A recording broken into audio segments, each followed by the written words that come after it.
Story time. Cheat on your wife with mine, I will burn your life to the ground. Way back in the early 2000s, I began to suspect that my wife was up to something. Our two kids were about 4 and 6, still young, but not so young they couldn't tell you something about what had happened in their day. They started talking a lot about staying with my wife's parents during the day, which wasn't really that strange in and of itself. But since they lived about 90 minutes away, doing so 2 or 3 times a week seemed a bit much. That was basically every day she wasn't working at her part-time job. When I asked her about it, she denied it, but was never a good liar. So I started tracking the mileage on her car, and sure enough, she was driving an extra 400 or so miles per week. I knew some shit was going on. Then one day I sat down at the computer and she had left a sticky note with her AOL password written on it next to the keyboard. I could not resist and logged in to read her emails and saw a few email exchanges between her and her college BFF, where they discussed how my wife was regularly fucking one of her ex-BFs from high school. No mention of details about him other than my wife also talking shit about his wife, making fun of how she'd gotten fat after having kids.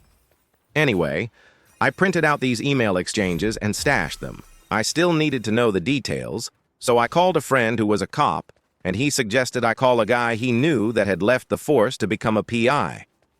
Ron was great. I paid his retainer and gave him the emails and what little I knew about my wife's activities, and he figured out exactly what she was doing.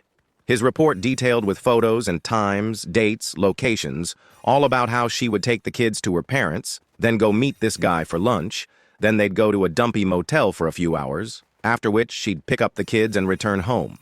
At this point, I hired a divorce lawyer.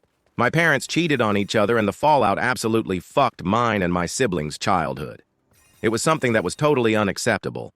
I also asked Ron to find out what he could about this guy. Ron absolutely came through. I learned his name, Bob, that he was married and had 3 kids. I also found out that he worked as a VP of sales for his father-in-law's business. At this point, I had my lawyer draw up the divorce papers.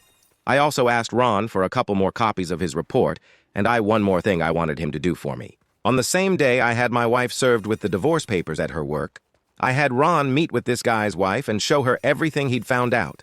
She seemed nice, and I figured that she deserved to know what her dear hubby was up to. What she did with that information was up to her. While the information about my wife's infidelity didn't really matter in my divorce proceedings, Bob's wife did a real number on him.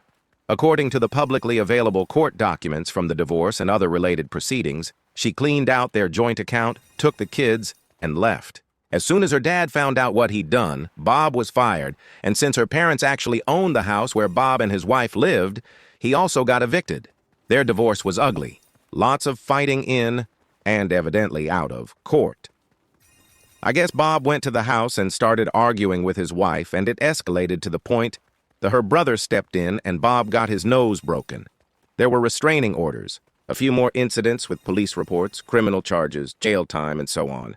I can't find Bob on the internet anywhere these days. Last I heard, he'd left the state and his ex-wife did okay. She went to work at her dad's company and took over after he retired. As for me, my ex and I got along well enough I didn't engage with her on anything that wasn't related to the kids, and now that they're both adults, I don't talk to her at all anymore. I don't hate her or anything, but I only care in the context that she is my kids' mom and is important to them. Nothing beyond that.